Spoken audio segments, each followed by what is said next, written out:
इंसान का दिमाग काफी मिस्टीरियस तरीके से काम करता है। वहीं दोस्तों साइंस ने इस मिस्ट्री को सुलझाने की बहुत कोशिश की है। आज की इस वीडियो में हम कुछ ऐसे ही मिस्टीरियस साइकोलॉजिकल फैक्ट जानने वाले हैं जो हमें स्कूलों में नहीं पढ़ाए जाते, लेकिन ये रियल लाइफ में बहुत काम आते हैं। अगर आप लाइफ में कुछ बड़ा करना चाहते हो तो इसे सीखना और सही जगह पर अप्लाई करना बहुत जरूरी है। तो चलिए शुरू करते हैं। Number 1, nocebo effect. दोस्तों आपने प्लेसिबो इफेक्ट के बारे में तो सुना होगा। यह इंसान के दिमाग को पॉजिटिव तरीके से चलाने के लिए उपयोग किया जाता है। यह कुछ इस तरह काम करता है कि मान लो कि आपके सिर में तेज दर्द है और आपको यह बोलकर एक टैबलेट दी जाती है कि यह टैबलेट आप देंगे। उसको लेते ही आपकी बॉडी पॉजिटिव तरीके से रिएक्ट करने लगेगी। फिर चाहे वह टैबलेट नकली ही क्यों ना हो, आपका सर दर्द उसी से ठीक हो जाएगा, क्योंकि आपका दिमाग पॉजिटिव तरीके से काम कर रहा होगा। ठीक इसका ही उल्टा होता है नसीबो इफेक्ट। मान लो डॉक्टर आपको शक्कर की मीठी टैबलेट देता है और कहता है कि इसकी वजह से आपको सर दर्द या सर्दी हो सकती है,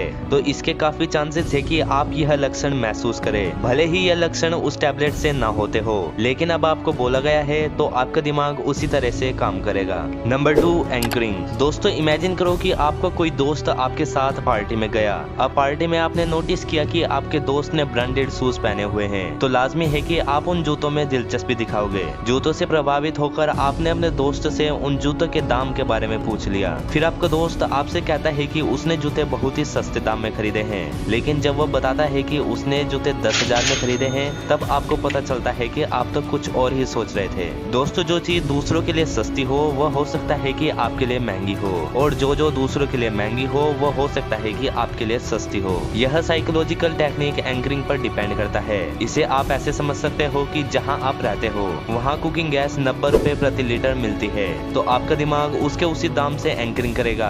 अब आप किसी दूसरे शहर में जाते हो और वहाँ गैस का दाम 110 रुपए है, तो वह आपको महंगी लगेगी। ठीक इसी तरह अगर किसी जगह गैस 120 रुपए प्रति लीटर है, तो आपको सभी दाम सस्ते लगेंगे और आप बड़ी खुशी से वहाँ के गैस खरीद लेंगे। दोस्तों इसलिए बड़े बुजुर्ग कहते हैं कि महंगाई बहुत है। वह ऐसा इसलिए कहते हैं क्योंकि उनका दिमाग एंकरिंग करता है 30 साल पहले के दाम से। Number 3, law of attraction. दोस्तों लॉ ऑफ अट्रैक्शन के अनुसार हमारे साथ वैसा ही होता है जैसा हम सोचते हैं या हम मानते हैं, और यही हमारे सोच और विश्वास की हकीकत बनता है। अगर आपने ओम शांति ओम मूवी देखी होगी तो उसका ये डायलॉग आपको याद होगा कि अगर किसी चीज को दिल से चाहो तो पूरी कायनात उसे तुमसे मिलाने में लग जाती है। हालांकि ये डायलॉग ओरिजिनल में पाउलो कोएल्हो की नोवेल द अल्केमिस्ट में है। इसी सिद्धांत को लॉ ऑफ अट्रैक्शन कहा जाता है। दोस्तों अगर आप पैसे कमाने के बारे में सोचेंगे तो आपको सामने पैसे कमाने के बहुत सारे जरिए दिखेंगे। ऐसे ही अगर आप किसी अच्छी जॉब चुनेंगे तो वह जॉब आपको आपके काफी करीब दिखेगी और आपका दिमाग उसको पाने के लिए आपसे मेहनत करवाएगा।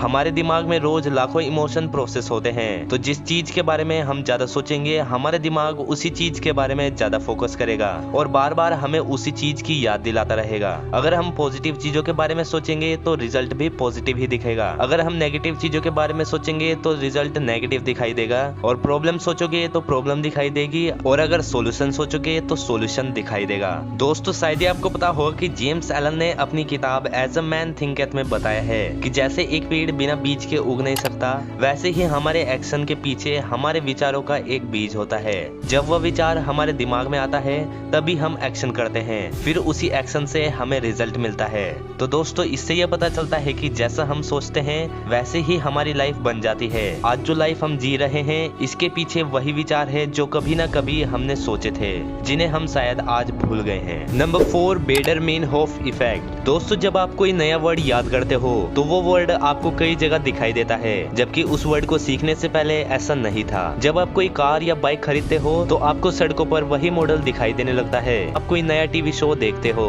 तो आपको वही टीवी शो के बारे में हर जगह जानकारी दिखाई देगी। इस चीज को बेडर-मेनहोफ इफेक्ट कहते हैं। इस इफेक्ट के दो कारण हैं। पहला यह कि जो हमने देखा है हमारा दिमाग उस पर और भी नई जानकारी जुटाने लगता है, और दूसरा यह कि जब भी आप कुछ नई चीज से रिलेटेड कुछ देखोगे तो आपका दिमाग फौरन उसी चीज को आपको प्रूफ के तौर पर याद दिलाएगा। Number 5, similarity attraction principle. दोस्तों इस प्रिंसिपल के अनुसार हम उन चीजों के प्रति ज्यादा अट्रैक्ट होते हैं जो हमारी तरह ही होती है। जैसे हम उन लोगों के साथ ज्यादा कंफर्टेबल महसूस करते हैं जो हमारी तरह होते हैं, हमारी तरह दिखते हैं या हमारी तरह ही सोच रखते हैं। दोस्तों जैसे आप कहीं बाहर जाते हो या बाहर देश में पढ़ते हो तो आप अपने देश के लोगों के बीच ही ज्यादा कंफर्टेबल महसूस करेंगे, यानी कि हम खुद से सिमिलर लोगों की तरफ ही ज्यादा अट्रैक्ट होते हैं। विदेश में इंडियन मिल जाएगा तो आपको आपको बहुत अच्छा लगेगा। ऐसे ही अगर कोई इंसान आपको एडवाइस देगा तो हम उसकी बात ज्यादा सोच रखता है। अगर हम पॉजिटिव थिंकिंग रखेंगे और पॉजिटिव रहेंगे तो हम अपने जैसे लोगों की तरफ ज्यादा अट्रैक्ट होंगे और वैसे ही लोगों को अपनी तरफ अट्रैक्ट करेंगे। Number 6, the 18/20 principle. दोस्तों 18/20 प्रिंसिपल, जिसको प्रेटो प्रिंसिपल भी कहते हैं, आपकी प्रोडक्टिविटी बढ़ाने में काम आता है। ये प्रिंसिपल विल्फ्रेड प्रेटो नाम के इटालियन इकोनॉमिस्ट ने दिया था। उन्होंने देखा कि इटली में 18% जमीन केवल 20% लोगों के हाथों में है। बाद में उन्होंने यही पैटर्न कहीं जगह देखा। यह प्रिंसिपल बताता है कि 18% इफेक्ट 20% कोशिश की वजह से होते हैं। तो दोस्तों अब जानते हैं यह इफेक्ट रियल लाइफ में काम कैसे करता है। दोस्तों 50% पैसा जो आप किसी बिजनेस से कमाते हैं वह उसके 20% कस्टमर ही लत ला कर देते हैं। इसका एक और उदाहरण यह है कि 18% कंप्लेन केवल 20% कस्टमर ही करते हैं। इसके अलावा 18% जरूरी काम आपके ऑफिस के 20% लोग ही करते हैं। दोस्तों इस प्रिंसिपल के ऐसे ही बहुत सारे उदाहरण है, लेकिन दोस्तों इसे हम अपनी जिंदगी में कैसे अप्लाई करें। दोस्तों ये बहुत ही आसान है। सबसे पहले आप अपने डेली या मंथली प्लान बनाएं और उसमें से सबसे जरूरी काम देखो और ये देखो कि कौन सा सबसे जरूरी काम है जो आपको बहुत ज्यादा रिटर्न देंगे। आप देखेंगे कि आपके 20% ऐसे काम होंगे जो आपको 80% रिजल्ट दे रहे हैं। तो अब आपको उन 20% कामों को सबसे पहले करना चाहिए। Number 7, spontaneous street transference. दोस्तों यह एक साइकोलॉजिकल प्रोसेस है। मान लो आप अपने किसी दोस्त को अपने ऑफिस वर्कर के बारे में बता रहे हैं, तो जिस तरीके से आप उसको अपने फ्रेंड के सामने डिस्क्राइब करोगे आपका दोस्त भी उसी तरीके से आपको देखेगा। जैसे आप अपने किसी दोस्त को बता रहे हो कि वह वर्कर कामचोर है तो आपका दोस्त आपको कामचोर समझेगा, वही क्वालिटी वह आप में देखेगा। लेकिन अगर आप अपने दोस्त को बोलते हो कि वह वर्कर बहुत ही मेहनती है, बहुत ही हार्ड वर्किंग है और बहुत ही समझदार है, तो आपका फ्रेंड भी आप में वही सब देखेगा। जैसे आप दूसरों को डिस्क्राइब करोगे आपको भी वैसा ही समझा जाएगा। ईयर 2011 में वेल्स में हुई रिसर्च में यह प्रूव हुआ है कि जब आप किसी के तो इससे आपका नजरिया लोगों को पता चलता है और कहीं ना कहीं इसमें आप अपनी पर्सनैलिटी रिवील कर रहे होते हो। इसलिए हमें फालतू की बातों से बचना चाहिए, क्योंकि हम जाने अनजाने में सामने वाले को किसी और की बुराई के अलावा उसकी और भी कई बातें बता देते हैं।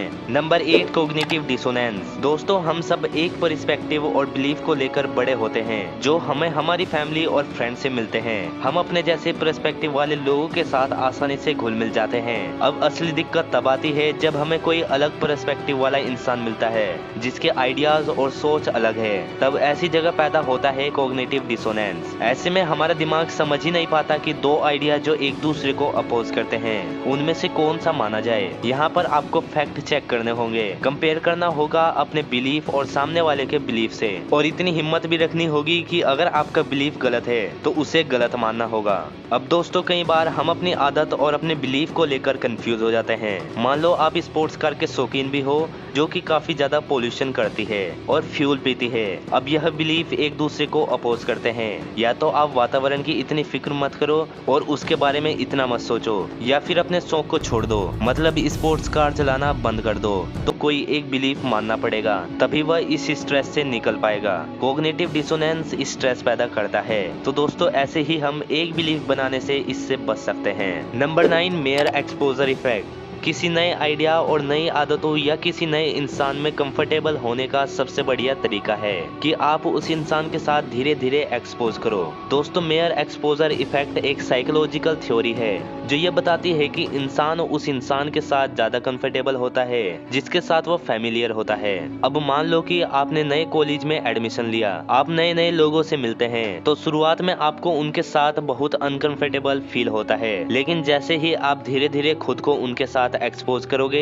यानी कि उनसे मिलोगे और उनसे बातें करोगे और उनको बताओगे और उनके बारे में जानोगे, तो आप उनके साथ काफी कंफर्टेबल फील करेंगे। दोस्तों इसे ऐसे ही मान लो कि अगर आपको बदलाव पसंद नहीं है, आप अपना काम वही पुराने टाइपराइटर पर करते आ रहे हैं और अचानक से आपके सामने लैपटॉप रख दिया जाए, लेकिन अगर आप धीरे धीरे उसके साथ एक्सपोज, ऐसा भी हो सकता है कि आप लैपटॉप को ज्यादा पसंद करने लगेंगे। दोस्तों इसलिए नई चीजों के साथ फैमिलियर होने का सबसे अच्छा तरीका है कि आप उसके साथ धीरे धीरे खुद को ढलने दो।